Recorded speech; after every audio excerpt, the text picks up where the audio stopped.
মাঝে মাঝে বুবুর call record ফাঁস হয়, আমাদের খারাপ লাগে। উনি বলতেছে আমি এখনো দেশের প্রধানমন্ত্রী আছি, তা আসেনি ভারতে কি কচু কাটেন? আপনি আসেন,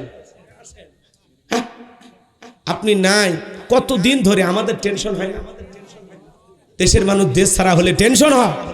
মেয়ে মানুষ কতদিন বাইরে থাকবেন? আপনি আসেন, যেই দিক দিয়ে মন চায় আসেন। যাওয়ার আগে বলে যাননি, আসার আগে একবারও বলার দরকার নাই। কিসের ফোন করে মনে দুঃখ বাড়ান? আপনি আসেন। এই দেশ আপনার বাবার, এই দেশ আপনার স্বামীর। কথা বলে ঠিক কিনা? বুবু ভাইবা তুমি আই বাহাগো, সেই দিন আইসা বুবু ক্ষমতা পাই বাহানা।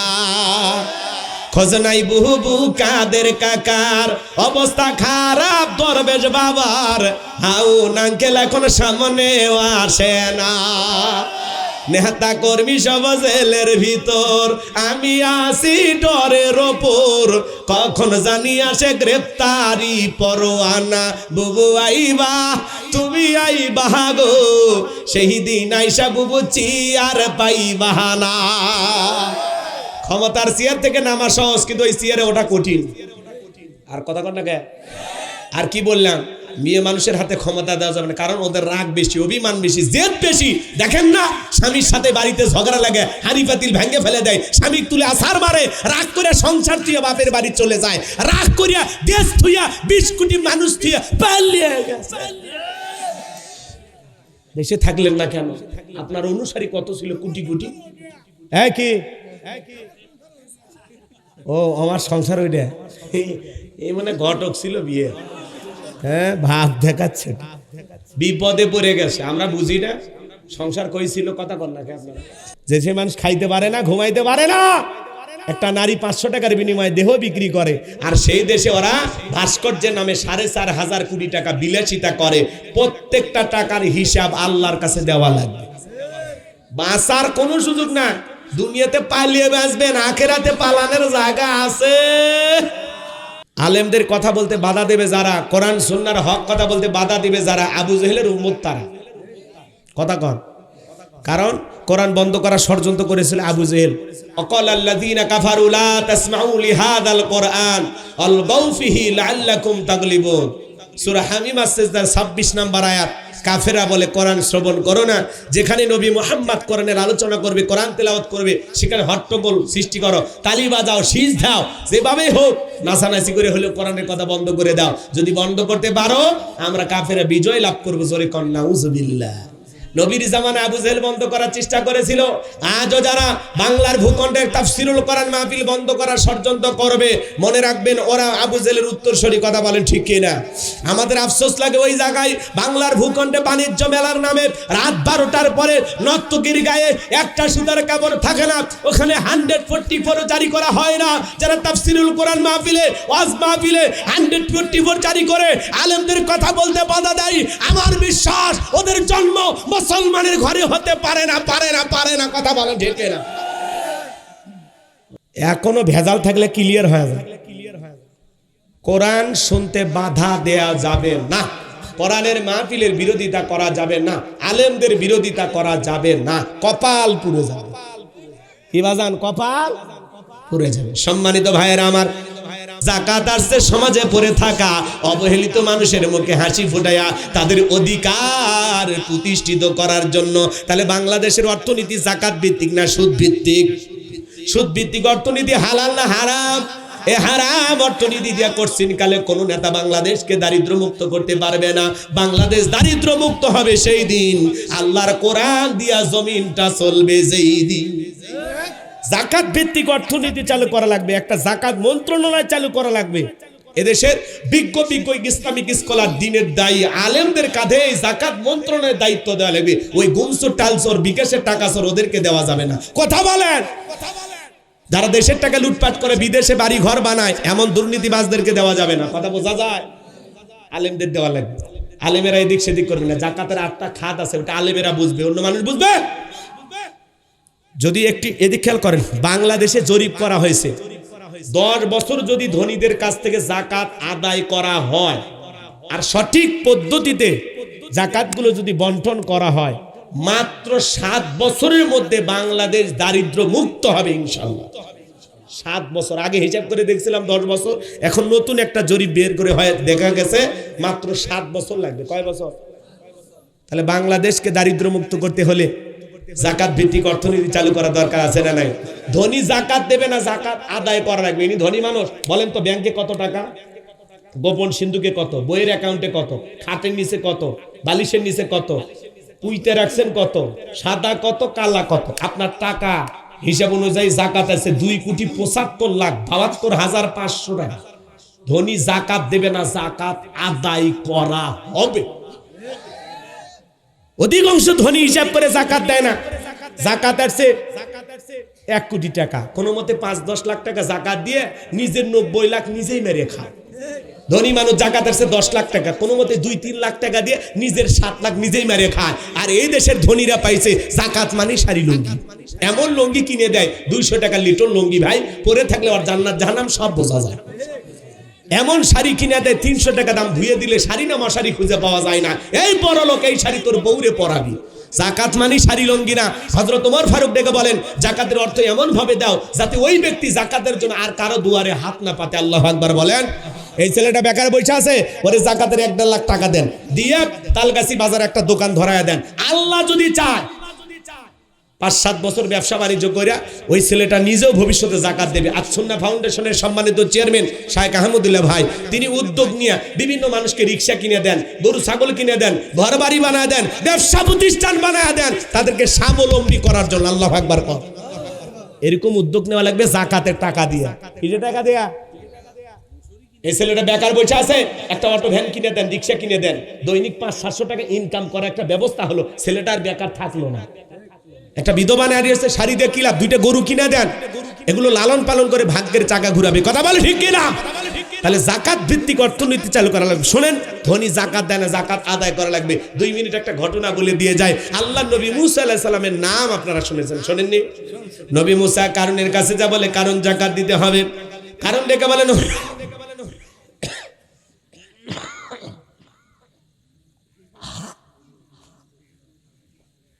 ডেকে বলে, ও নবী মুসা, আমি যাকাত দিতে পারবো না। আল্লাহ নবী মুসা আলাইহিস সালাম ডেকে বলে, কারণ যাকাত না দিলে যাকাত আদায় করা হবে। নবী মুসার রাগ কম না বেশি? যেই নবী রেগে গেলে মাথার টুপি ভেদ করে চুল খাড়া হয়ে যায়, আজরাইলকে পর্যন্ত থাপ্পড় বসায়া দেয়। আল্লাহু আকবার কোন। এক কিপ্টি ফিরাউনের এক ঘুষি মেরে দুনিয়া থেকে বিদায় করে দিছে। এত শক্তি নবী মুসার গায়ে। সুবহানাল্লাহ কোন। নবী মুসার চেহারার দিকে তাকাইয়া কারণ ডেকে বলে, পয়গাম্বার কত টাকা যাকাত দিতে হবে? নবী মুসা ডেকে বলে, 2.5%। ঠিক আছে, আমার একটু সময় দেন, হিসাব নিকাশ করে আপনাকে জানাবো। এই কথা বলে নবী মুসা আলাইহিস সালামকে বিদায় করে দিলেন। এই কারণকে আল্লাহ পাক এত সম্পদ দিয়েছিল বাজান, 70টা উট লাগতো চাবি বহন করতে। চাবি যদি এত হয়, তালা কত, তালা যদি এত হয়, সিন্ধুকে মাল কত, ছোট মাথায় ধরবে না। কারণ এইবার হিসাব নিকাশ করে দেখে এত পরিমাণে যাকাতের টাকা আসছে, কয়েক হাজার কর্মচারী দিয়ে সারাদিন সারা রাত যদি যাকাতের টাকা দেওয়া হয়, এরপরেও টাকা শেষ হবে না। এমনি তো কৃপণ পায়ে স্যান্ডেল দেয় না, ক্ষয় যাবে বলে, গায়ে জামা পরে না, ছিঁড়ে যাবে বলে। সেই কৃপণ কি এত টাকা যাকাত দিতে পারে না? সে একটা গভীর ষড়যন্ত্র করলো। এলাকা একটা 2 নাম্বার মহিলা ছিল, নাম হলো সবদা।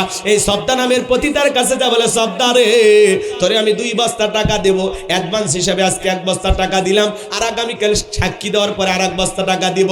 বিনিময়ে আল্লাহ নবী মুসা আলাইহিস সালাম যখন বড় মজলিসে মানুষকে আল্লাহর পথে আহ্বান করবে, ওই বড় মজলিসে দাঁড়াইয়া একবার শুধু বলবি, নবী মুসা দিনের বেলা ওয়াজ করে আর রাতের বেলা আমি সবদার সাথে রাত কাটাই, বাস এতটুকু কথা বললে যথেষ্ট, বাকি যা করার আমি করব। সবদা যেহেতু 2 নাম্বার মহিলা রাজি হয়ে গেল। পরের দিন সকালবেলা আল্লাহ নবী মুসা আলাইহিস সালাম হাজার হাজার জনতার সামনে ওয়াজ করতেছেন, বয়ান করতেছেন, আল্লাহর পথে মানুষকে দাওয়াত দিতেছেন, আল্লাহর পথে আহ্বান করতেছেন। ওই ভরা মজলিসে নবী মুসা আলাইহিস সালামের আলোচনা শোনার পরে সবদার পাষাণ হৃদয় গইলা চোখ দিয়া পানি ঝরতেছে। বলুন সুবহানাল্লাহ। রাগ করেন? এইবার কারণ ইশারা দিয়ে বলে, সবদা তাড়াতাড়ি দাঁড়া। বলে আর একটু শুনি। বলে না, শুনতে দেওয়া যাবে না। 2 জন লোক পাঠা দিল, ওরা এসে বলে, সবদা তাড়াতাড়ি দাঁড়া। বলে আর একটু শুনি। বলে না, শুনতে দেওয়া যাবে না। নেতা গতকালকে রাত্রিতে 1 বস্তা টাকা দিয়েছে, আর 1 বস্তার টাকা রেডি আছে, সাক্ষীটা দিয়া টাকার বস্তাটা নিয়ে বাড়িতে চলে যা। এইবার সবদাকে জোর করে দুইজন দুই হাত ধরে ভরা মজলিসে দাঁড় করা দিল, যখন কারো লাভ মেরে দাঁড়ায় বলে মুসা রে ওয়াজ বন্ধ কর, তাকায়া দেখ 2 নাম্বার মহিলা দাঁড়াইছে। মহিলাটা 2 নাম্বার, 1 নাম্বার মুসা নবী কি জানে? রতনে রতন চেনে। কথা বোঝেন নাই মনে হয়? ডাইরেক্ট কি বলতেছে, এই নবী মুসা ওয়াজ বন্ধ কর। আজও দেখবেন আলেম ওলামা যখন হক কথা বলে, সুদের কথা বলে, ঘুষের কথা বলে, জিহাদের কথা বলে, আল্লাহর জমিনে আল্লাহর দ্বীনকে প্রতিষ্ঠিত করার কথা বলে, এক শ্রেণীর মানুষ ডাইরেক্ট বলে হুজুর আপনার ওয়াজ বন্ধ করেন, আপনার ওয়াজ লাইন সারা। হুজুরের ওয়াজ লাইন সারা না, হুজুরের ওয়াজে বাধা দেবে যারা লাইন সারা তারা। কথা কর না কে? আজকে মসজিদে দাঁড়িয়ে সুদের ওয়াজ করা যারা সুদখোর সভাপতি, হুজুর এই ব্যবসার সাথে আমি জড়িত, খামাকা বলেন কেন? আছে না নাই? সারা জীবন অকাম বদকাম করছে, দুর্নীতি করছে, কলমের খোঁজা দিয়া বাড়িতে এসে দেখে মসজিদের কাজ শুরু হয়ে গেছে, বলে ভাই আমি তো গ্রামে থাকি না, 10 লাখ দেবো নি। মানুষ কই 10 লাখ, এই তো সভাপতি হয়ে গেল। কিন্তু ওই যে সারা জীবন দুর্নীতি করছে, কলমের খোঁজা দিয়ে কোটি টাকা এদিক সেদিক করছে, ওইটা আর দেখে না। এই কথা বললেন না কেন? রাগ করেন? কোনো ওয়াজ করে শান্তি নেই। মসজিদে ওয়াজ করতে গেলে অনেক জায়গায় এখনো বাধা দেয়, হুজুরের চাকরি চলে যায়। কথা কর, উনি প্রভাবশালী সভাপতি, গরু জবাই করতে দেরি হয়েছে, কয় হুজুর যান আপনার চাকরি না। মনে হয় হুজুর ওর বাড়ি চা কর। এই কথা কর নাকি আপনারা? কি মনে করেন? এই মসজিদ পরিষ্কার নাই, এসে হ্যাংতান, এই হুজুর কি করেন সারাদিন? এই টাইসে ময়লা, বেতনটা হালাল করে, মনে বাড়ি চা করে সাথে কয়, এই বেটা আল্লাহর ঘর, মসজিদে ময়লা অপরিষ্কার, তুমিও ঝাড় দাও, আল্লাহ তোর মনের ময়লা দূর করে দেবে। আল্লাহর ঘর ঝাড় দিলে কি হবে? সব হবে না? কথা কয় না কে? সব দায়িত্ব হুজুরের না? হুজুরের দিয়ে খাদেমগিরি, মজ্জিমগিরি, ইমামতি, 3টে কাজ করে না, বেতন 3000, তাও 3 মাস বাকি। হ্যাঁ, আবার কয় হুজুর হালাল বরকত দিবি আল্লাহ, দেন খান। কথা কন। সভাপতির ছেলে চাকরি পাইছে, হুজুরের কাছে এসে বলে হুজুর দোয়া করেন, ছেলেটা চাকরি পাইছে। হুজুর এখন হাত তুলে বলে আল্লাহ সভাপতি ছেলের চাকরি পেয়েছে, আমার বেতন যেমন সভাপতির ছেলের বেতনটাও যেন হয় তেমন। হুজুর তো ব্রেক করেন। কে কি হয়েছে? ভাই আপনার মতো বেতন দিয়ে আমার সংসার চলবে? হ্যাঁ, তখন বলছে ভাই আমার চলে, আপনার ছেলেটা চলবে না কেন? কয় হুজুর আপনাদের বরকত আছে। কথা কয় হুজুরের 3000-এ বরকত থাকে, আর তোমাদের 30-40 হাজারে বরকত থাকে না। থাকবে কেমনে? কারণ তোর জবানের মধ্যে গন্ডগোল। কথা কয় আল্লাহ যেন হেদায়েত দান করে। একটু জোরে বলেন আমিন। আলেমদের কথা বলতে বাধা দেবে যারা, কোরআন সুন্নাহর হক কথা বলতে বাধা দিবে যারা, আবু জেহেলের উম্মত তারা। কথা কন। কারণ কোরআন বন্ধ করার ষড়যন্ত্র করেছিল আবু জেহেল। অকাল আল্লাযীনা কাফারু লা তাসমাউ লিহাযাল কুরআন আলগাউ ফিহি লাআল্লাকুম তাগলিবুন। সূরা হামিম আস-সাজদার 26 নম্বর আয়াত। কাফেরা বলে কোরআন শ্রবণ করো না, যেখানে নবী মুহাম্মদ কোরআনের আলোচনা করবে, কোরআন তেলাওয়াত করবে, সেখানে হট্টগোল সৃষ্টি করো, তালি বাজাও, শীষ দাও, যেভাবেই হোক নাচানাচি করে হলেও কোরআনের কথা বন্ধ করে দাও। যদি বন্ধ করতে পারো আমরা কাফেরা বিজয় লাভ করবো। জোরে কন নাউযুবিল্লাহ। নবীর জামানা আবু জেহেল বন্ধ করার চেষ্টা করেছিল। আজও যারা বাংলার ভূখণ্ডের তাফসীরুল কোরআন মাহফিল বন্ধ করার ষড়যন্ত্র করবে, মনে রাখবেন ওরা আবু জেহেলের উত্তরসূরি। কথা বলেন ঠিক কিনা? আমাদের আফসোস লাগে ওই জায়গায় বাংলার ভূখণ্ডে বাণিজ্য মেলার নামে রাত 12টার পরে নর্তকীর গায়ে একটা সুতার কাপড় থাকে না, ওখানে 144 জারি করা হয় না।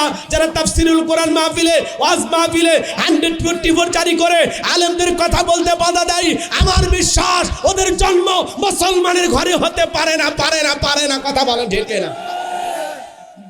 ওদের জন্মে গন্ডগোল।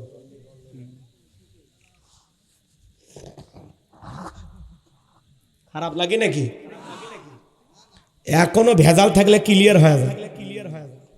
কোরআন শুনতে বাধা দেয়া যাবে না, কোরআনের মাহফিলের বিরোধিতা করা যাবে না, আলেমদের বিরোধিতা করা যাবে না। কপাল পুড়ে যাবে। কি বাজান? কপাল পুড়ে যাবে। সম্মানিত ভাইয়েরা আমার, এইবার কারণ ডেকে বলে সবদাপ তোমার যা বলার তুমি বলো, আমি তোমার সঙ্গে আছি। এইবার সবদা বলে কারণ তুমি বৈশা বড়, আমি যেহেতু দাঁড়িয়েছে বলার জন্য আমাকেই বলতে দাও। এইবার সবদা ডেকে বলে জনগণ শোনো দিয়ামন, আমি জীবনে কোনোদিন মুসা নবীকে দেখি নাই। আজকে মুসা নবীর আলোচনা শোনার পরে আমার পাষাণ হৃদয় গইলা গেছে। আমি সিদ্ধান্ত নিয়েছি আর খারাপ কাজ করব না, অশ্লীল কাজ করব না, আমি তওবা করে ঈমান গ্রহণ করব। আলেমদের ওয়াজ শুনে বেনামাজি নামাজে হয়ে যায়, সুদখোর ঘুষখোর ভালো হয়ে যায়, বেপরদায় চলা মা বোনেরা পর্দা করে, দাড়ি কাটা যুবকটা দাড়ি রাখে। কি কথা ঠিক না ভেজা? এই যে আপনাদের মসজিদের ইমাম, তার মাধ্যমে ওঠা বসা করে 2-4 জন পরিবর্তন হয় না? এই যে আমরা বয়ান করতেছি, অনেক মানুষকে আল্লাহ পরিবর্তন করে দেয় কিনা? হেদায়েতের মালিক আল্লাহ। আল্লাহ যে কার কথায় কোন জায়গার বয়ানে কিভাবে আপনাকে পাল্টায় দিবে আপনি নিজেও ভাবতে পারবেন না। সুবহানাল্লাহ বলেন আমার ভাইয়েরা। এইবার সবদা ডেকে বলে এ কারণ কেন লাফালাফি করে আপনারা জানেন? গতকাল রাত্রিতে কারণ আমার বাড়িতে গিয়েছিল, 2 বস্তা টাকা দেবে বলে ওয়াদা করেছে, অ্যাডভান্স হিসেবে 1 বস্তা টাকা দিয়েছে, আর আজকে সাক্ষী দেওয়ার পরে আর 1 বস্তা টাকা দিবে, বিনিময়ে আমাকে এই কথা বলতে হবে। নবী মুসা দিনের বেলা ওয়াজ করে, রাতের বেলা আমি সবদার সাথে রাত কাটাই। আপনাদেরকে সাক্ষী রেখে বলতেছি নবী মুসার চরিত্র ফুলের চাইতেও পবিত্র। ওই কারণ হলো আমি সবদার নিয়মিত ভক্ত। চিৎকার মেরে বলুন আল্লাহু আকবার। ওয়া মাকারু ওয়া মাকারাল্লাহ আল্লাহু খায়রুল মাকিরিন।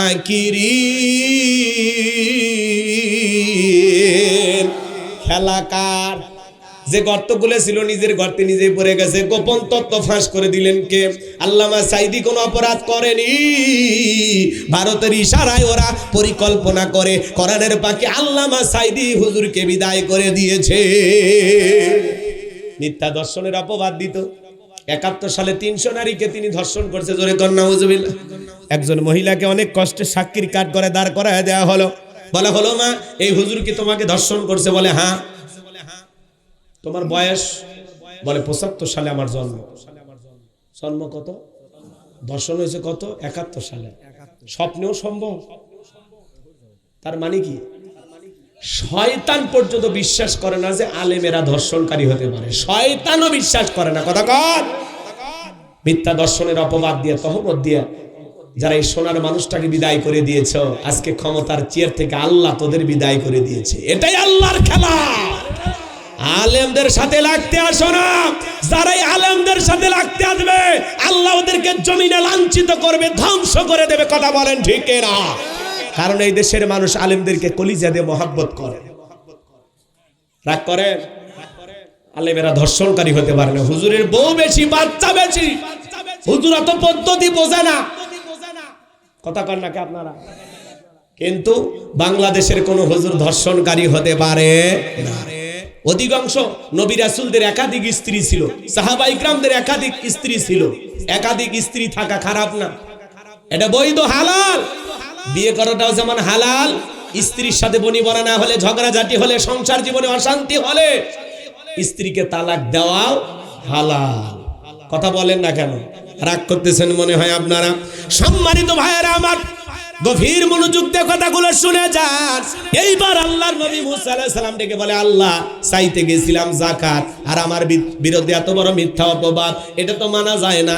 আল্লাহ গো, আপনি জমিনকে অর্ডার দেন, যেই সম্পদের বড়াই কারণ করেছে ওই সম্পদ সহ যেন জমিন কারণকে গ্রাস করে ফেলে। আল্লাহ দোয়া মঞ্জুর করলেন। এইবার কারণে ধন সম্পদ সহ যখন হাঁটু পর্যন্ত জমিনে ভিতরে চলে গেছে, ও বলে ব্যাপার না, উঠতে পারবো।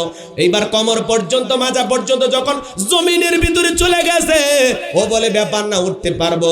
কাঁধ বরাবর যখন জমিনের ভিতরে চলে গেছে, কারণ তখন ডেকে বলে নবী মুসা, ধন সম্পদ যা আছে সব তোমার আর তোমার আল্লাহর, তুমি নিয়ে যাও, জানতে একটু ভিক্ষা দাও। নবী মুসা আলাইহিস সালাম ডেকে বলে আল্লাহুস সামাদ, আমার আল্লাহ অমুখপেক্ষী, আমার আল্লাহ কারো কাছ থেকে কিছুই নেয় না, আমার আল্লাহ শুধু দিয়েই যায়। কারণ রে, তোর ধন সম্পদের বড় বড়াই ছিল, তোর ধন সম্পদ সহ জমিনের ভিতরে চলে যা, আর পৃথিবীর ইতিহাসে সাক্ষী থাক, তার মতো তোর মতো যারা সম্পদ জমা রাখবে, আল্লাহ রাস্তায় খরচ করবে না, কঠিন কিয়ামতের ময়দানে তুই কারণের কাতারে দাঁড় কয়া কারণের কাতারে দাঁড় করায়া আল্লাহ তাদেরও বিচার করবে। কথা বলেন ঠিক কিনা? এই জন্য বাজান সূরা তওবার ভিতরে আল্লাহ স্পষ্ট জানিয়ে দিয়েছেন, যারা স্বর্ণ রূপা টাকা পয়সা জমা রাখে, আল্লাহ রাস্তায় খরচ করতে চায় না, আল্লাহ বলে তাদের জন্য রয়েছে আযাবের সুসংবাদ। আপনি যাকাত দিলে আপনার সম্পদ বাড়বে না কমবে? যাকাত দিলে সম্পদ আল্লাহ বৃদ্ধি করবে। সুবহানাল্লাহ বলেন। যাকাত দিলে সম্পদ কমে না, ধনীর যাকাত দিলে ধন আরো বাড়বে। শোনেন, যাকাত দেওয়া এটা আর্থিক ইবাদত। আল্লাহ যে আপনাকে যাকাত দাতা হিসেবে কবুল করছে, এটা একটা আলহামদুলিল্লাহ শুকরিয়া আদায়ের বিষয়, যে যাকাত দাতাদের তালিকায় আমি একজন। যদি 1000 দেই, 2000 দেই, 5000 দেই, সমস্যা আছে? কথা কন নাকি আপনারা? আমাকে যে আল্লাহ একটু স্বাবলম্বী বানায় সামান্য কিছু টাকা বছরে যাকাত দেওয়ার মতো আল্লাহ দিয়েছেন, এতে শুকরিয়া আদায় করার দরকার আছে না? না? তাহলে অল্প হোক বেশি হোক যাকাত দেবেন ইনশাআল্লাহ। রূপার হিসাবে 90,000 টাকার মতো, 85 থেকে 90,000 টাকা থাকলে আপনার উপরে যাকাত। কথা কয় না কে? নামাজ যেমন ফরজ, যাকাত আদায় করা তেমনি ফরজ। কিন্তু যাকাত একটু আর্থিক ইবাদত, এটাতে গন্ডগোল। মানে অর্থ যে ইবাদতে খরচ হয় আমরা সহজে হাত দিতে চাই না। 3টা জায়গায় আমাদের হাত ছোট হয়ে আসে, সংকীর্ণ হয়। দানের ক্ষেত্রে, যাকাতের ক্ষেত্রে আর হজের ক্ষেত্রে। এত টাকা খরচ করে যাবো না। কি বলেন চাচা? কেবা চাচা কথা ঠিক আছে? রাগ করেন আপনারা? বিরক্ত হইতেছেন? একটা তাকবীর দেন, লিল্লাহে তাকবীর। তাহলে যাকাত দেবেন তো ইনশাআল্লাহ, কম করে না বেশি করে? 1-1.5 লাখ টাকা একজনাক দিয়ে দেবেন। 500-200 টাকা করে পৌঁছে দিয়ে কোনো লাভ নাই, কারো লাভ হবে না। একটা গরিব খুঁজে তাকে স্বাবলম্বী বানানোর জন্য একবারে 1-1.5 লাখ একজনাকই দেন। কি বড় ভাই কথা ঠিক আছে তো? রাগ করতেছেন আপনারা? সম্মানিত ভাইয়েরা আমার, এইবার মুমিন বান্দার 4 নাম্বার গুণাবলী, ওয়াল্লাযীনা হুম লিফুরুজিহিম হাফিজুন। মুমিন বান্দার 4 নাম্বার গুণাবলী। বিরক্ত হইতেছেন মনে হয় আপনারা? আমার ভাইয়েরা, আমি যে কথা বলতে চাচ্ছিলাম, বাজার নামাজের মধ্যে আমাদের মন স্থির থাকে না, আমরা বড় অস্থির। আপনি আমি যখন নামাজে দাঁড়িয়ে যাব, মনে মনে এমন ভয় করব, এতটাই ভয় আল্লাহ তাআলাকে করব, এতটাই ভয় আল্লাহ তাআলাকে করব। আমি জোহরের সালাত আদায় করতেছি, মনে করব এটা আমার জীবনের শেষ সালাত, আমি আসর পর্যন্ত নাও বাঁচতে পারি। আপনি যখন নামাজে দাঁড়িয়ে যাবেন, মনে মনে এই ভয় করবেন, আমি নামাজ আদায় করতেছি, আমার আল্লাহ আমাকে দেখতেছেন। কথা কন না কে? আর আপনি 2 মিনিটে 2 রাকাত, 4 মিনিটে 4 রাকাত 4G 5G গতির নামাজি রমজান মাসে তারাবি পড়ছে। বাপরে বাপ, এমন গতি, খালি আলহামদু আর দোয়াল্লিন বোঝা গেছে। মাঝখানে কি ভূমিকম্প হচ্ছে হুজুরের বাপও জানে না। কথা কন না কে? 20 মিনিটে 20 রাকাত শেষ, এর নাম বলে তারাবি। তারাবি মানে তাড়াতাড়ি মারবাড়ি। এরকম মুক্তি আছে না নাই? তারাবি মানে কি ধীরস্থির ভাবে নামাজ আদায় করতে হবে। 4 রাকাত পরে পরে বিশ্রাম নেওয়া লাগবে, তাসবিহ পড়া লাগবে, জিকির করা লাগবে, মাজা সোজা করা লাগবে, একটু দম টম নিয়ে আবার 4 রাকাত। কথা কন? আর আপনারা মানে কন্ট্রাক্ট নিছে, চুক্তি নিছে নামাজ পড়া, কখন 20 রাকাত শেষ হবে।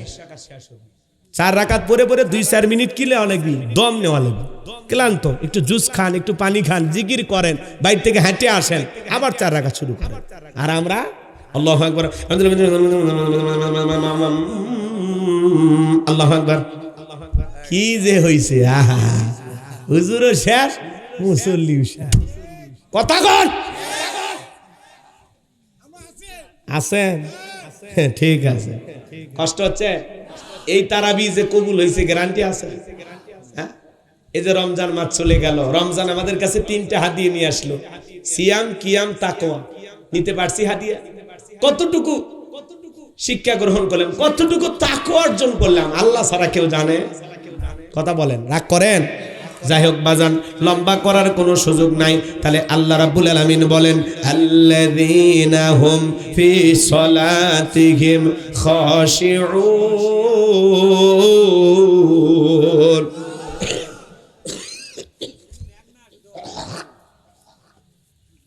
যারা নিজেদের সালাত বিনয়ের সহিত, নম্রতার সহিত আল্লাহর ভয় নিয়ে আদায় করে, তাহলে আপনি আমি সালাত আদায় করব একমাত্র কার ভয়ে? আল্লাহর ভয়ে, ধীরস্থির ভাবে। 4 রাকাত 10 মিনিট লাগবে, সমস্যা আছে? ধীরস্থির ভাবে নামাজ আদায় করবেন, রুকু সিজদাগুলো সুন্দরভাবে করবেন। যুবকে, এরা কি ঘড়ি দেখে না নাকি? 12টা বাজছে, তো নিজের ওয়াদা কি? ওয়াদা ভঙ্গ করেন কেন? আলোচনা খারাপ লাগে? যোগ্য বুঝুকি সব কথা বলার দরকার আছে না নাই? এইবার মুমিন বান্দার 2 নাম্বার গুণাবলী, যুবক রেডি থাকো, 4 নাম্বার গুণাবলীতে যুবকদের ওয়াজ আছে। 2 নাম্বার গুণাবলী আমার আল্লাহ রাব্বুল আলামিন বলেন, ওয়াল্লাযীনা হুম আনিল লাগবি মুরিদুন।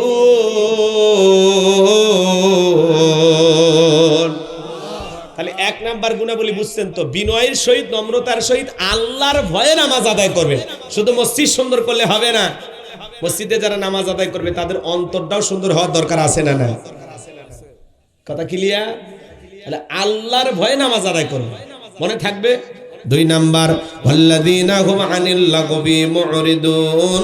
2 নাম্বার অনর্থক কথাবার্তা বলা যাবে না, অপ্রয়োজনীয় কথা বলা যাবে না। এক জায়গায় বসে 2-3 ঘন্টা গল্প করে চায়ের কাপে ঝড় তোলে, অমুক খারাপ তমুক খারাপ, এ ভালো না সে ভালো না। মনে হয় গীবত কমিটির সভাপতি সেক্রেটারি বসে গেছে। আগেকার মহিলারা গীবত পরনিন্দা চগলখড়ি করত, এখন তরুণ যুবকেরা মুরব্বী বাবাজিরা চা স্টলে বৈশা গীবত করে। আপনাদের এলাকা শুরু হয়নি কিন্তু, হুজুরের পেছনে নামাজ পড়ে আবার হুজুরের বাহিরে যা হুজুরেরই সমালোচনা করে। কথা বলেন, আছে না নাই? রাগ করতেছেন নাকি আপনারা? হে বাজান গো আমার, মন খারাপ করবেন না। আপনি মুখ দিয়ে এত কথা কেন বলেন? আপনি কি জানেন আপনার জবানের প্রত্যেকটা কথা রেকর্ড করা হচ্ছে? মা ইয়ালফিজু মিন কাউলিন ইল্লা লাদাইহি রাকিবুন আতীদ। বান্দা এমন কোনো কথা বলে না যেই কথাগুলো রেকর্ড করার জন্য আমার ফেরেশতারা নাই। আপনার জবানের প্রত্যেকটা কথা রেকর্ড করা হচ্ছে। 70-60 বছর জীবনে যা যা বলবেন, আপনার জবানের প্রত্যেকটা কথার ব্যাপারে আল্লাহর কাছে জবাব দিতে হবে। কুল্লু নাফসিন বিমা কাসাবাত রহিনা। প্রত্যেকটা ব্যক্তি তার নিজ কৃতকর্মের কাছে আবদ্ধ। আপনার জীবনের কৃতকর্মের কাছে আপনি দায়বদ্ধ। আপনার জীবনের প্রত্যেকটা কৃতকর্মের হিসাব আপনাকেই দিতে হবে। কার কাছে? কথা কন, কথা কন। ভয় পান না? আল্লাহ দেখে ভয় পান না? জবান দিয়ে এত ফটর ফটর, এ খারাপ ও খারাপ, অমুকের বউ এটা করছে, অমুক হুজুর এটা করছে, তুমুক এটা করছে, ইয়ে সে হ্যান ত্যান। আরে ভাই, মানুষের সমালোচনা করে লাভটা কি? নিজের আত্মসমালোচনা করেন। নিজের জীবনে তো তুলুটি দিয়ে ভরা। আমি যত গুনাহ করেছি, আমার পাপের টেনশনে আমার 2 চোখে ঘুম আসে না। আমি কেমনে পরকালে পার হব? আমার এই গুনাহগুলো মাফ হবে কিভাবে? আমি সেই টেনশনে বাঁচি না। মানুষের নিয়ে চিন্তা করার সময় আছে? হ্যাঁ, এই জন্য মানুষের সমালোচনা করা যাবে না, নিজের আত্মসমালোচনা করা লাগবে। আর যারা সমালোচনাকারী, ওয়া কুননা নাখুদু মাআল খাইদিন, যারা সমালোচনাকারী এরা যাবে সাকর নামক জাহান্নামে। আপনি ফাও ফাও কেন সমালোচনা করতেছেন? অমুক খারাপ তমুক খারাপ, এ ভালো না সে ভালো না, সমালোচনা করবেন না। সমালোচনা করা নিচু মনের মানুষ। কথা কয় না? তারা কি নিচু মনের মানুষ? আরে ভাই, মানুষকে নিয়ে ভাবার টাইম আছে? আমি তো নিজেকে নিয়ে ভাববো। কথা বলেন। আর নিজেকে নিয়ে যত ভাববেন এগিয়ে যাবেন। কথা বলেন। আর অন্যের পিছনে কাটি দিবেন, সমালোচনা করবেন, পিছেই থাকবেন। সারা জীবন সমালোচনাই করা লাগবে, কিন্তু যার সমালোচনা করতেছেন তার মতো যোগ্যতা অর্জন করতে জীবনে কোনোদিন পারবেন না। কথা কন লাগে? সমালোচনা কার হয়? যোগ্য মানুষদেরই সমালোচনা হয়। কথা বলেন ঠিক কি না? এই জন্য জবানটা কন্ট্রোল করেন। জিহ্বা দিয়ে যা ইচ্ছা তাই বলা যাবে না। মাংস মাথা না যা, চুপ থাকলেও নাজাত পাবেন। এত কথা কেন বলেন? চুপ থাকেন, চুপ।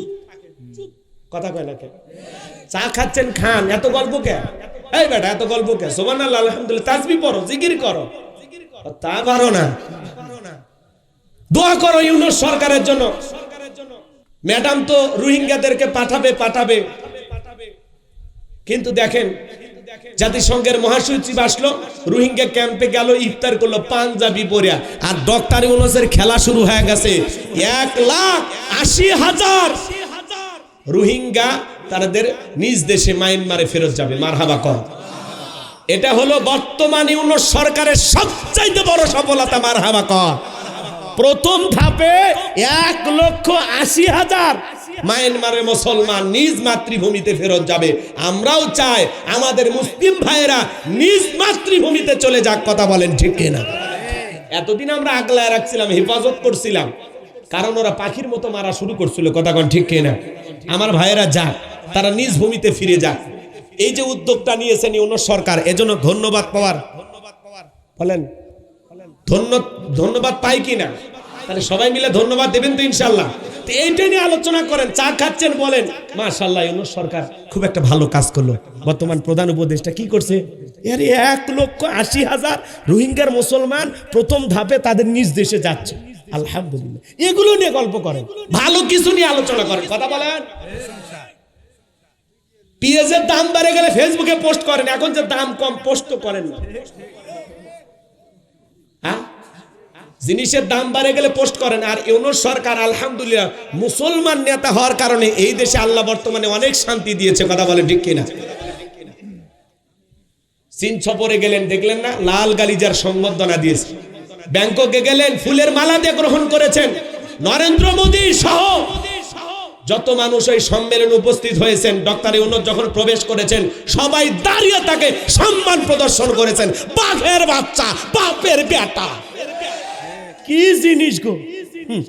বয়স 84 হতে পারে, কিন্তু চলাফেরা দেখে মনে হয় 24 বছরের যুবক। কি গো, কি যে খাসে আমি তো সেটাই বুঝি না। হ্যাঁ, ওইরকম একটা মানুষের তো লাঠি ধরে চলা উচিত, আর এমন কায়দায় চলে, মাশাআল্লাহ, মারাবা কর, নায়ক নের মতো ভাব, কথা কন ঠিক কিনা? তাহলে ডক্টর ইউনূস সাহেবের জন্য দোয়া করবেন তো ইনশাআল্লাহ। ওনার হাত ধরে বাংলাদেশ আরো এগিয়ে যাবে। আমরা অনেক স্বপ্ন দেখি ওনাকে নিয়ে। নির্বাচন পরে হবে, ওরা থাকলে তো নির্বাচনই দিত না 41 সাল পর্যন্ত। অতএব নির্বাচন জিকির বাদ দিয়ে এখন বলেন ইউনূস সরকার যা করে আলহামদুলিল্লাহ। উনি বয়স্ক মানুষ, 2-4 বছর যদি থাকতে চায় থাকুক না, আরাম করুক। মুরব্বী মানুষ, শখটা পূরণ হোক, কি রাগ করেন? ডক্টর ইউনূসের জন্য দোয়া করবেন তো ইনশাআল্লাহ।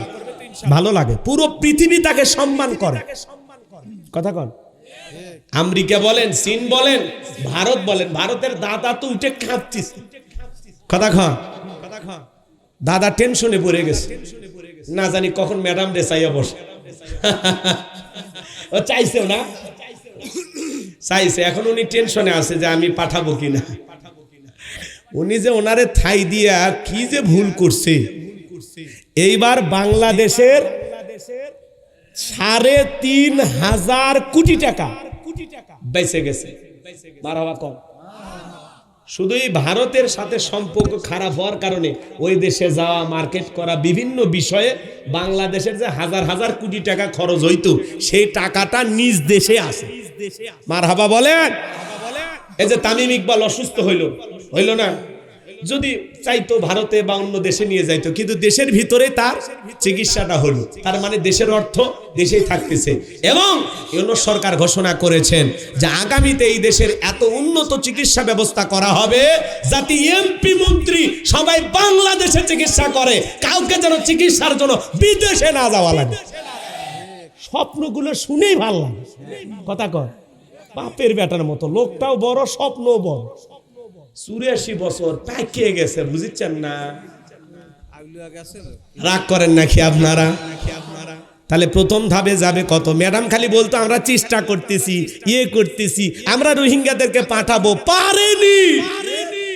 আর ডক্টর ইউনূস 6 মাসও পার হয়নি, ঘোষণা চলে আসছে প্রথম ধাপে বাংলাদেশ থেকে 1,80,000 রোহিঙ্গার মুসলমান নিজ মাতৃভূমিতে ফেরত যাবে।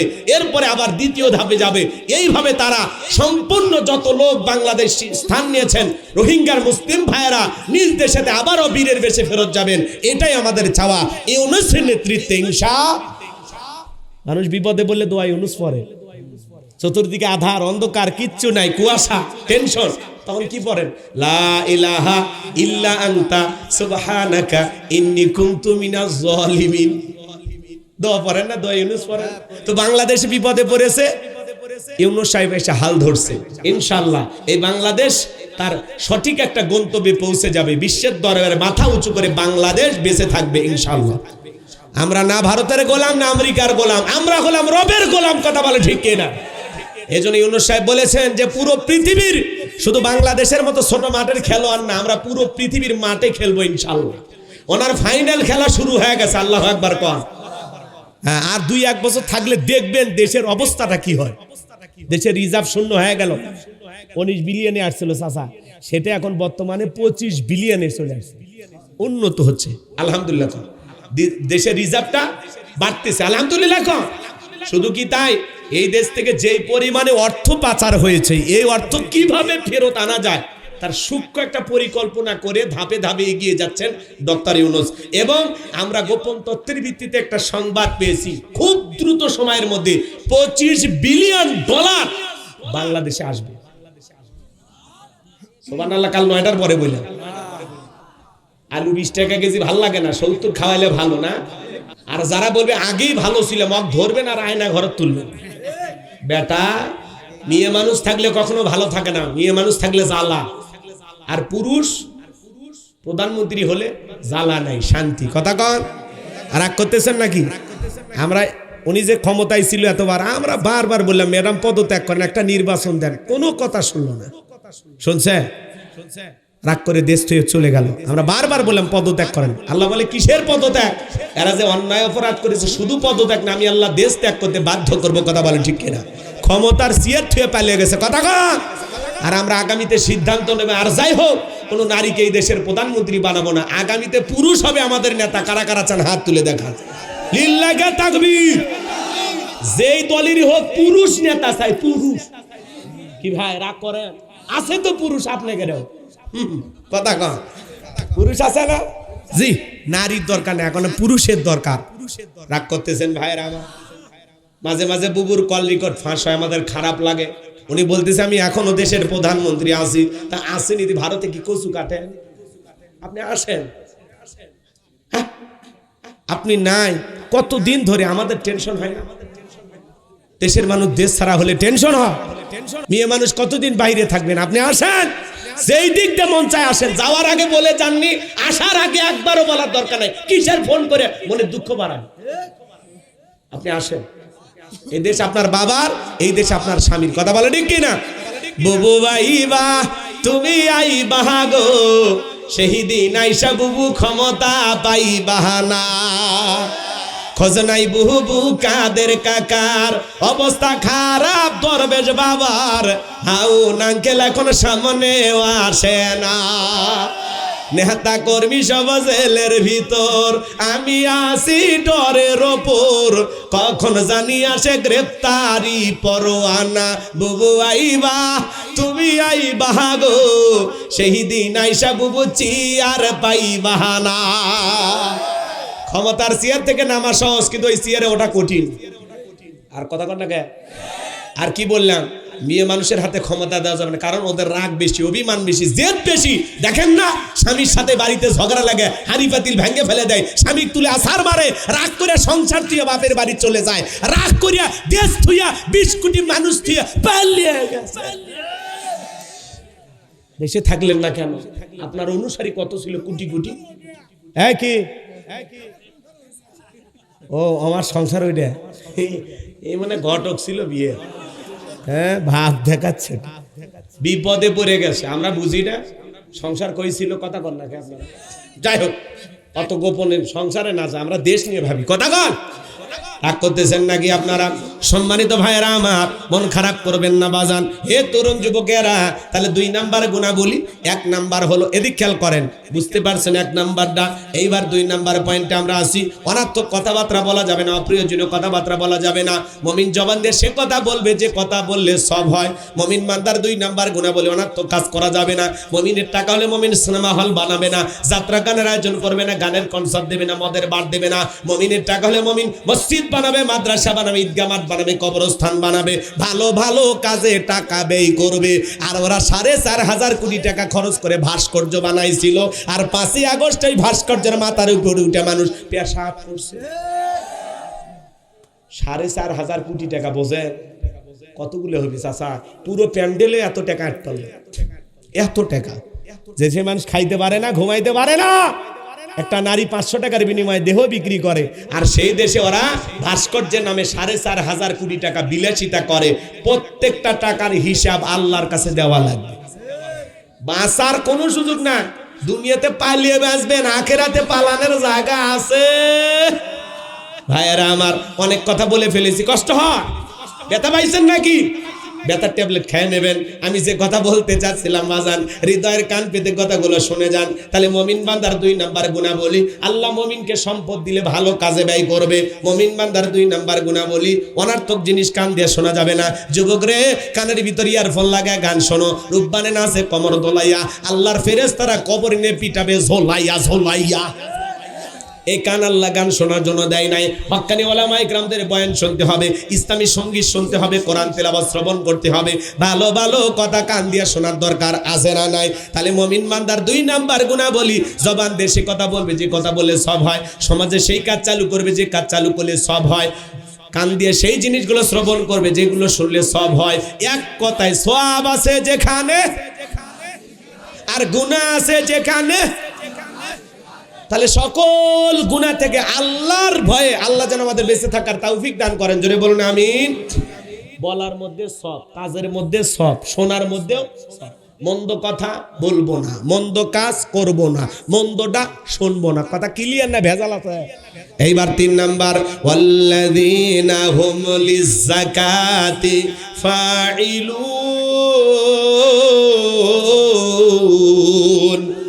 মুমিন বান্দার 3 নাম্বার গুণাবলী, আল্লাহ যদি মুমিন বান্দাকে নিসাব পরিমাণে ধন সম্পদের মালিক বানায় দেয়, মুমিন বান্দাকে আল্লাহ যদি ধনী বানায় দেয়, মুমিন বান্দার উপরে যদি যাকাত ফরজ হয়ে যায়, ভালো করে বোঝার চেষ্টা করবেন, যার উপরে যাকাত ফরজ, মুমিন বান্দার সক্রিয়ভাবে হিসাব করে করে কয় লাখ টাকার কয় হাজার টাকা যাকাত আসে, কয় কোটি টাকার কয় লাখ টাকা যাকাত আসবে, হিসাব করে করে সক্রিয়ভাবে বছরে একবার যাকাত দেবে। কার ভয়ে? যাকাত দেওয়া নফল না ফরজ। যাকাত আসছে দারিদ্রতা বিমোচন করার জন্য, অভাবমুক্ত সমাজ রাষ্ট্র দেশ গড়ার জন্য। যাকাত আসছে রাস্তার এই পারে 10 তলা এই পারে গাছতলা তার ব্যবধানকে দূর করার জন্য। যাকাত আসছে সমাজে পড়ে থাকা অবহেলিত মানুষের মুখে হাসি ফোটায়া তাদের অধিকার প্রতিষ্ঠিত করার জন্য। তাহলে বাংলাদেশের অর্থনীতি যাকাত ভিত্তিক না সুদ ভিত্তিক? সুদ ভিত্তিক অর্থনীতি হালাল না হারাম? এ হারাম অর্থনীতি দিয়া করছেন কালে কোন নেতা বাংলাদেশকে দারিদ্র মুক্ত করতে পারবে না। বাংলাদেশ দারিদ্র মুক্ত হবে সেই দিন, আল্লাহর কোরআন দিয়া জমিনটা চলবে যেই দিন। যাকাত ভিত্তিক অর্থনীতি চালু করা লাগবে, একটা যাকাত মন্ত্রণালয় চালু করা লাগবে। এদেশের বিজ্ঞ ইসলামিক স্কলার দিনের দায়ী আলেমদের কাঁধে যাকাত মন্ত্রণালয়ের দায়িত্ব দেওয়া লাগবে। ওই গুমসুর টালসর বিকাশের টাকা সর ওদেরকে দেওয়া যাবে না। কথা বলেন? যারা দেশের টাকা লুটপাট করে বিদেশে বাড়ি ঘর বানায় এমন দুর্নীতিবাজদেরকে দেওয়া যাবে না। কথা বোঝা যায়? আলেমদের দেওয়া লাগবে। আলেমেরা এদিক সেদিক করবে না। যাকাতের 8টা খাত আছে, ওটা আলেমেরা বুঝবে, অন্য মানুষ বুঝবে? যদি একটি এদিক খেয়াল করেন, বাংলাদেশে জরিপ করা হয়েছে, 10 বছর যদি ধনীদের কাছ থেকে যাকাত আদায় করা হয় আর সঠিক পদ্ধতিতে যাকাতগুলো যদি বন্টন করা হয়, মাত্র 7 বছরের মধ্যে বাংলাদেশ দারিদ্র মুক্ত হবে ইনশাআল্লাহ। 7 বছর আগে হিসাব করে দেখছিলাম 10 বছর, এখন নতুন একটা জরিপ বের করে হয় দেখা গেছে মাত্র 7 বছর লাগবে। কয় বছর? তাহলে বাংলাদেশকে দারিদ্র মুক্ত করতে হলে যাকাত ভিত্তিক অর্থনীতি চালু করা দরকার আছে না নাই? ধনী যাকাত দেবে না, যাকাত আদায় করা লাগবে। ইনি ধনী মানুষ, বলেন তো ব্যাংকে কত টাকা, গোপন সিন্ধুকে কত, বইয়ের অ্যাকাউন্টে কত, খাটের নিচে কত, বালিশের নিচে কত, পুইতে রাখছেন কত, সাদা কত, কালা কত। আপনার টাকা হিসাব অনুযায়ী যাকাত আছে 2,75,72,500 টাকা। ধনী যাকাত দেবে না, যাকাত আদায় করা হবে। অধিকাংশ ধনী হিসাব করে যাকাত দেয় না। যাকাত আছে 1 কোটি টাকা, কোনো মতে 5-10 লাখ টাকা যাকাত দিয়ে নিজের 90 লাখ নিজেই মেরে খায়। ধনী মানুষ যাকাত আছে 10 লাখ টাকা, কোনো মতে 2-3 লাখ টাকা দিয়ে নিজের 7 লাখ নিজেই মেরে খায়। আর এই দেশের ধনীরা পাইছে যাকাত মানে শাড়ি লুঙ্গি। এমন লুঙ্গি কিনে দেয় 200 টাকা লিটার লুঙ্গি, ভাই পরে থাকলে আর জান্নাত জাহান্নাম সব বোঝা যায়। এমন শাড়ি কিনে দেয় 300 টাকা দাম, ধুয়ে দিলে শাড়ি না মশারি খুঁজে পাওয়া যায় না। এই বড় লোক এই শাড়ি তোর বউরে পরাবি। যাকাত মানে শাড়ি লুঙ্গি না। হযরত ওমর ফারুক ডেকে বলেন, যাকাতের অর্থ এমন ভাবে দাও যাতে ওই ব্যক্তি যাকাতের জন্য আর কারো দুয়ারে হাত না পাতে। আল্লাহু আকবার বলেন। এই ছেলেটা বেকার বসে আছে, ওরে যাকাতের 1.5 লাখ টাকা দেন, দিয়ে তালগাছি বাজারে একটা দোকান ধরায়া দেন। আল্লাহ যদি চায় 5-7 বছর ব্যবসা বাণিজ্য করে ওই ছেলেটা নিজেও ভবিষ্যতে যাকাত দেবে। আজ-সুন্নাহ ফাউন্ডেশনের সম্মানিত চেয়ারম্যান শায়েখ আহমদুল্লাহ ভাই, তিনি উদ্যোগ নিয়ে বিভিন্ন মানুষকে রিক্সা কিনে দেন, গরু ছাগল কিনে দেন, ঘর বাড়ি বানায় দেন, ব্যবসা প্রতিষ্ঠান বানায় দেন, তাদেরকে স্বাবলম্বী করার জন্য। আল্লাহু আকবার কর। এরকম উদ্যোগ নেওয়া লাগবে যাকাতের টাকা দিয়ে। কি যে টাকা দেয়া? এই ছেলেটা বেকার বসে আছে, একটা অটো ভ্যান কিনে দেন, রিক্সা কিনে দেন, দৈনিক 500-700 টাকা ইনকাম করা একটা ব্যবস্থা হলো, ছেলেটা আর বেকার থাকলো না। একটা বিধবা নারী আছে, শাড়ি দিয়ে কি লাভ, 2টা গরু কিনে দেন, এগুলো লালন পালন করে ভাগ্যের চাকা ঘুরাবে। কথা বলে ঠিক কিনা? তাহলে জাকাত ভিত্তিক অর্থনীতি চালু করা লাগবে। শোনেন, ধনী জাকাত দেয় না, জাকাত আদায় করা লাগবে। 2 মিনিট একটা ঘটনা বলে দিয়ে যায়। আল্লাহ নবী মুসা আলাইহিস সালামের নাম আপনারা শুনেছেন, শোনেননি? নবী মুসা কারণের কাছে যা বলে, কারণ জাকাত দিতে হবে। কারণ ডেকে বলেন,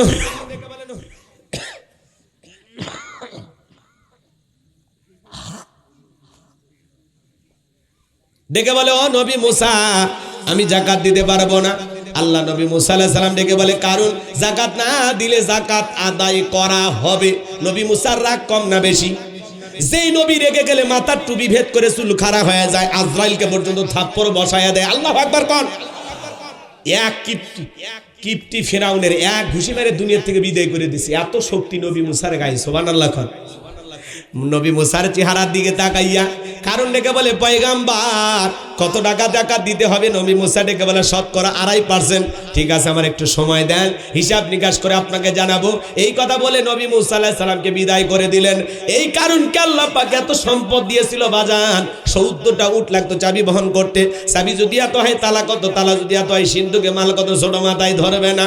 কারণ এইবার হিসাব নিকাশ করে দেখে এত পরিমাণে জাকাতের টাকা আসে, কয়েক হাজার কর্মচারী দিয়ে সারাদিন সারা রাত যদি জাকাতের টাকা দেওয়া হয়, এরপরেও টাকা শেষ হবে না। এমনি তো কৃপণ পায়ে স্যান্ডেল দেয় না, ক্ষয় যাবে বলে, গায়ে জামা পরে না, ছিঁড়ে যাবে বলে। সেই কৃপণ কি এত টাকা জাকাত দিতে পারে না? সে একটা গভীর ষড়যন্ত্র করলো। এলাকায় একটা 2 নাম্বার মহিলা ছিল, নাম হলো সবদা। এই সবদা নামের পতিতার কাছে যা বলে, সবদা রে, তোরে আমি 2 বস্তা টাকা দেবো, অ্যাডভান্স হিসাবে আজকে 1 বস্তা টাকা দিলাম, আর আগামীকাল সাক্ষী দেওয়ার পরে আর 1 বস্তা টাকা দিব। বিনিময়ে আল্লাহ নবী মুসা আলাইহিস সালাম যখন বড় মজলিসে মানুষকে আল্লাহর পথে আহ্বান করবে, ওই বড় মজলিসে দাঁড়াইয়া একবার শুধু বলবি, নবী মুসা দিনের বেলা ওয়াজ করে আর রাতের বেলা আমি সবদার সাথে রাত কাটাই, বাস এতটুকু কথা বললে যথেষ্ট, বাকি যা করার আমি করব। সবদা যেহেতু 2 নাম্বার মহিলা, রাজি হয়ে গেল। পরের দিন সকালবেলা আল্লাহ নবী মুসা আলাইহিস সালাম হাজার হাজার জনতার সামনে ওয়াজ করতেছেন, বয়ান করতেছেন, আল্লাহর পথে মানুষকে দাওয়াত দিতেছেন, আল্লাহর পথে আহ্বান করতেছেন। ওই ভরা মজলিসে নবী মুসা আলাইহিস সালামের আলোচনা শোনার পরে সবদার পাষাণ হৃদয় গইলা চোখ দিয়া পানি ঝরতেছে। বলুন সুবহানাল্লাহ। রাগ করেন? এইবার কারণ ইশারা দিয়ে বলে, সবদা তাড়াতাড়ি দাঁড়া। বলে আর একটু শুনি। বলে না, শুনতে দেওয়া যাবে না। 2 জন লোক পাঠা দিল, ওরা এসে বলে, সবদা তাড়াতাড়ি দাঁড়া। বলে আর একটু শুনি। বলে না, শুনতে দেওয়া যাবে না। নেতা গতকালকে রাত্রিতে 1 বস্তা টাকা দিয়েছে, আর 1 বস্তার টাকা রেডি আছে, সাক্ষীটা দিয়া টাকার বস্তাটা নিয়ে বাড়িতে চলে যা। এইবার সবদাকে জোর করে 2 জন 2 হাত ধরে ভরা মজলিসে দাঁড় করা দিল। যখন কারো লাভ মেরে দাঁড়ায়, বলে মুসা রে ওয়াজ বন্ধ কর। তাকায়া দেখ 2 নাম্বার মহিলা দাঁড়াইছে।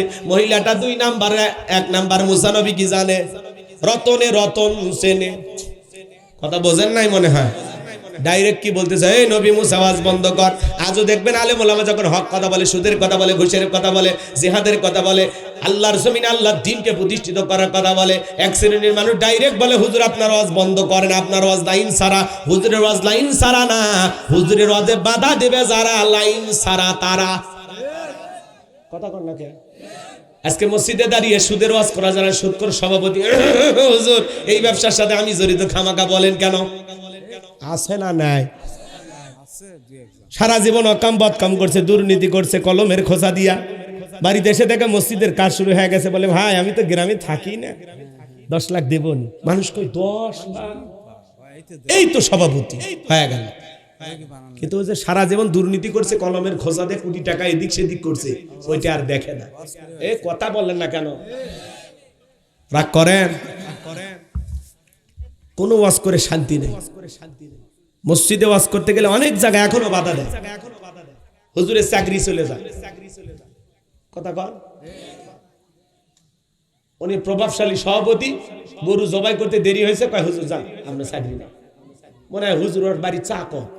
এই কথা কন নাকি আপনারা? কি মনে করেন? এই মসজিদ পরিষ্কার নাই, এসে হ্যানতান, এই হুজুর কি করেন সারাদিন? এই টাইসে ময়লা, বেতনটা হালাল করেন।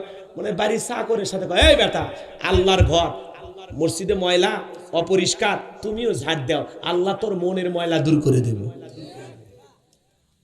আল্লাহর ঘর ঝাড় দিলে কি হবে? সব হবে না? কথা কয় না কে? সব দায়িত্ব হুজুরের না? হুজুরক দিয়ে খাদেমগিরি, মজ্জিমগিরি, ইমামতি 3টে কাজ করে না, বেতন 3000, তাও 3 মাস বাকি। হ্যাঁ, আবার কয় হুজুর হালাল বরকত দিবি আল্লাহ, দেন খান। কথা কন। সভাপতির ছেলে চাকরি পাইছে, হুজুরের কাছে এসে বলে হুজুর দোয়া করেন, ছেলেটা চাকরি পাইছে। হুজুর এখন হাত তুলে বলে আল্লাহ, সভাপতি ছেলের চাকরি পেয়েছে, আমার বেতন যেমন সভাপতির ছেলের বেতনটাও যেন হয় তেমন। হুজুর দোয়া ব্রেক করেন। কে কি হয়েছে? ভাই আপনার মতো বেতন দিয়ে আমার সংসার চলবে? হ্যাঁ, তখন বলছে ভাই আমার চলে, আপনার ছেলেরটা চলবে না কেন? ভাই হুজুর আপনাদের বরকত আছে। কথা কন। হুজুরের 3000-এ বরকত থাকে, আর তোমাদের 30-40 হাজারে বরকত থাকে না। থাকবে কেমনে? কারণ তোর জবানের মধ্যে গন্ডগোল। কথা কন। আল্লাহ যেন হেদায়েত দান করে। একটু জোরে বলেন আমিন। আলেমদের কথা বলতে বাধা দেবে যারা, কোরআন সুন্নাহর হক কথা বলতে বাধা দিবে যারা, আবু জেহেলের উম্মত তারা। কথা কন। কারণ কোরআন বন্ধ করার ষড়যন্ত্র করেছিল আবু জেহেল। অকাল আল্লাযীনা কাফারু লা তাসমাউ লিহাযাল কুরআন আলগাউ ফিহি লাআল্লাকুম তাগলিবুন। সূরা হামিমা সিজদার 26 নম্বর আয়াত। কাফেরা বলে কোরআন শ্রবণ করো না, যেখানে নবী মুহাম্মদ কোরআনের আলোচনা করবে, কোরআন তেলাওয়াত করবে, সেখানে হট্টগোল সৃষ্টি করো, তালি বাজাও, শীষ দাও, যেভাবেই হোক নাচানাচি করে হলেও কোরআনের কথা বন্ধ করে দাও। যদি বন্ধ করতে পারো আমরা কাফেরা বিজয় লাভ করবো। জোরে কন নাউযুবিল্লাহ। নবীর জামানে আবু জেহেল বন্ধ করার চেষ্টা করেছিল। আজও যারা বাংলার ভূখণ্ডের তাফসীরুল কোরআন মাহফিল বন্ধ করার ষড়যন্ত্র করবে, মনে রাখবেন ওরা আবু জেহেলের উত্তরসূরি। কথা বলেন ঠিক কিনা? আমাদের আফসোস লাগে ওই জায়গায় বাংলার ভূখণ্ডে বাণিজ্য মেলার নামে রাত 12টার পরে নর্তকীর গায়ে একটা সুতার কাপড় থাকে না, ওখানে 144 জারি করা হয় না। যারা তাফসীরুল কোরআন মাহফিলে, ওয়াজ মাহফিলে 144 জারি করে আলেমদের কথা বলতে বাধা দেয়, আমার বিশ্বাস ওদের জন্ম মুসলমানের ঘরে হতে পারে না, পারে না, পারে না। কথা বলেন ঠিক না? ওদের জন্মে গন্ডগোল।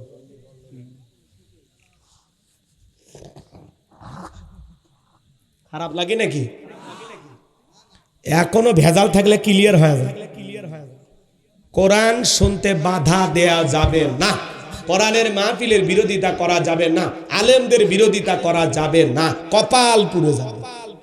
কি বাজান? কপাল পুড়ে যাবে। সম্মানিত ভাইয়েরা আমার, এইবার কারণ ডেকে বলে সবদাপ, তোমার যা বলার তুমি বলো, আমি তোমার সঙ্গে আছি। এইবার সবদা বলে কারণ তুমি বৈশা বড়, আমি যেহেতু দাঁড়িয়েছে বলার জন্য আমাকেই বলতে দাও। এইবার সবদা ডেকে বলে জনগণ শোনো দিয়া মন, আমি জীবনে কোনোদিন মুসা নবীকে দেখি নাই। আজকে মুসা নবীর আলোচনা শোনার পরে আমার পাষাণ হৃদয় গইলা গেছে। আমি সিদ্ধান্ত নিয়েছি আর খারাপ কাজ করব না, অশ্লীল কাজ করব না। আমি তওবা করে ঈমান গ্রহণ করব।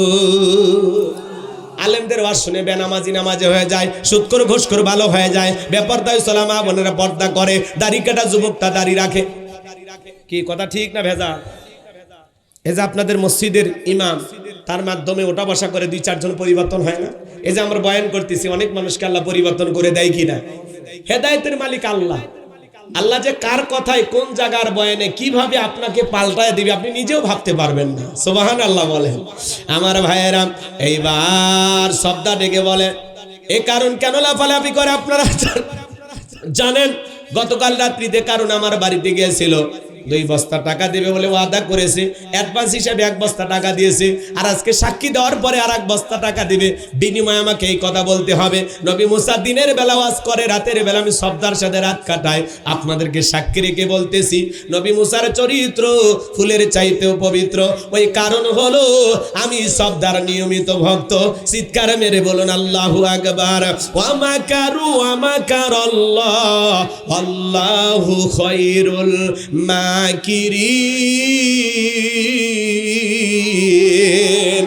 খেলা কার? যে গর্ত খুলেছিল নিজের গর্তে নিজেই পড়ে গেছে। গোপন তত্ত্ব ফাঁস করে দিলেন কে? আল্লামা সাঈদী কোনো অপরাধ করেনি। ভারতের ইশারায় ওরা পরিকল্পনা করে কোরআনের পাকে আল্লামা সাঈদী হুজুরকে বিদায় করে দিয়েছে। মিথ্যা দর্শনের অপবাদ দিত। 71 সালে 300 নারীকে তিনি ধর্ষণ করছে। জোরে কর নাউজুবিল্লাহ। একজন মহিলাকে অনেক কষ্টে সাক্ষীর কাঠ করে দাঁড় করায় দেওয়া হলো। বলা হলো মা এই হুজুর কি তোমাকে ধর্ষণ করছে? বলে হ্যাঁ। তোমার বয়স? বলে 75 সালে আমার জন্ম। জন্ম কত? দর্শন হয়েছে কত? 71 সালে। স্বপ্নেও সম্ভব। তার মানে কি? শয়তান পর্যন্ত বিশ্বাস করে না যে আলেমেরা ধর্ষণকারী হতে পারে। শয়তানও বিশ্বাস করে না। কথা কন। মিথ্যা দর্শনের অপবাদ দিয়ে, তহমত দিয়ে যারা এই সোনার মানুষটাকে বিদায় করে দিয়েছ, আজকে ক্ষমতার চেয়ার থেকে আল্লাহ তোদের বিদায় করে দিয়েছে। এটাই আল্লাহর খেলা। আলেমদের সাথে লাগতে আসো না। যারাই আলেমদের সাথে লাগতে আসবে, আল্লাহ ওদেরকে জমিনে লাঞ্ছিত করবে, ধ্বংস করে দেবে। কথা বলেন ঠিক না? কারণ এই দেশের মানুষ আলেমদেরকে কলিজা দিয়ে মহব্বত করে। রাগ করেন? আলেমেরা ধর্ষণকারী হতে পারে না। হুজুরের বউ বেশি, বাচ্চা বেশি, হুজুর অত পদ্ধতি বোঝে না। কথা কন নাকি আপনারা? কিন্তু বাংলাদেশের কোন হুজুর ধর্ষণকারী হতে পারে না। অধিকাংশ নবী রাসূলদের একাধিক স্ত্রী ছিল, সাহাবা ইকরামদের একাধিক স্ত্রী ছিল। একাধিক স্ত্রী থাকা খারাপ না, এটা বৈধ, হালাল। বিয়ে করাটাও যেমন হালাল, স্ত্রীর সাথে বনিবনা না হলে, ঝগড়াঝাটি হলে, সংসার জীবনে অশান্তি হলে স্ত্রীকে তালাক দেওয়াও হালাল। কথা বলেন না কেন? রাগ করতেছেন মনে হয় আপনারা। সম্মানিত ভাইয়েরা আমার, গভীর মনোযোগ দিয়ে কথাগুলো শুনে যান। এইবার আল্লাহর নবী মুসা আলাইহিস সালাম ডেকে বলে, আল্লাহ, চাইতে গেছিলাম যাকাত, আর আমার বিরুদ্ধে এত বড় মিথ্যা অপবাদ, এটা তো মানা যায় না। আল্লাহ গো, আপনি জমিনকে অর্ডার দেন, যেই সম্পদের বড়াই কারণ করেছে ওই সম্পদ সহ যেন জমিন কারণকে গ্রাস করে ফেলে। আল্লাহ দোয়া মঞ্জুর করলেন। এইবার কারণে ধন সম্পদ সহ যখন হাঁটু পর্যন্ত জমিনে ভিতরে চলে গেছে, ও বলে ব্যাপার না, উঠতে পারবো। এইবার কোমর পর্যন্ত, মাজা পর্যন্ত যখন জমিনের ভিতরে চলে গেছে, ও বলে ব্যাপার না, উঠতে পারবো। কাঁধ বরাবর যখন জমিনের ভিতরে চলে গেছে, কারণ তখন ডেকে বলে, নবী মুসা, ধন সম্পদ যা আছে সব তোমার আর তোমার আল্লাহর, তুমি নিয়ে যাও, জানতে একটু ভিক্ষা দাও। নবী মুসা আলাইহিস সালাম ডেকে বলে, আল্লাহুস সামাদ, আমার আল্লাহ অমুখাপেক্ষী, আমার আল্লাহ কারো কাছ থেকে কিছুই নেয় না, আমার আল্লাহ শুধু দিয়েই যায়। কারণ রে, তোর ধন সম্পদের বড় বড়াই ছিল, তোর ধন সম্পদ সহ জমিনের ভিতরে চলে যা, আর পৃথিবীর ইতিহাসে সাক্ষী থাক, তার মতো তোর মতো যারা সম্পদ জমা রাখবে, আল্লাহ রাস্তায় খরচ করবে না, কঠিন কিয়ামতের ময়দানে তুই কারুনের কাতারে দাঁড় কয়া, কারণের কাতারে দাঁড় করায়া আল্লাহ তাদেরও বিচার করবে। কথা বলেন ঠিক না? এই জন্য বাজান, সূরা তাওবার ভিতরে আল্লাহ স্পষ্ট জানিয়ে দিয়েছেন, যারা স্বর্ণ রূপা টাকা পয়সা জমা রাখে, আল্লাহ রাস্তায় খরচ করতে চায় না, আল্লাহ বলে তাদের জন্য রয়েছে আযাবের সুসংবাদ। আপনি যাকাত দিলে আপনার সম্পদ বাড়বে না, কমবে। যাকাত দিলে সম্পদ আল্লাহ বৃদ্ধি করবে। সুবহানাল্লাহ বলেন। যাকাত দিলে সম্পদ কমে না, ধনীর যাকাত দিলে ধন আরো বাড়বে। শোনেন, যাকাত দেওয়া এটা আর্থিক ইবাদত। আল্লাহ যে আপনাকে যাকাত দাতা হিসেবে কবুল করছে, এটা একটা আলহামদুলিল্লাহ, শুকরিয়া আদায়ের বিষয়। যে যাকাত দাতাদের তালিকায় আমি একজন, যদি 1000 দেই, 2000 দেই, 5000 দেই, সমস্যা আছে? কথা কন নাকি আপনারা?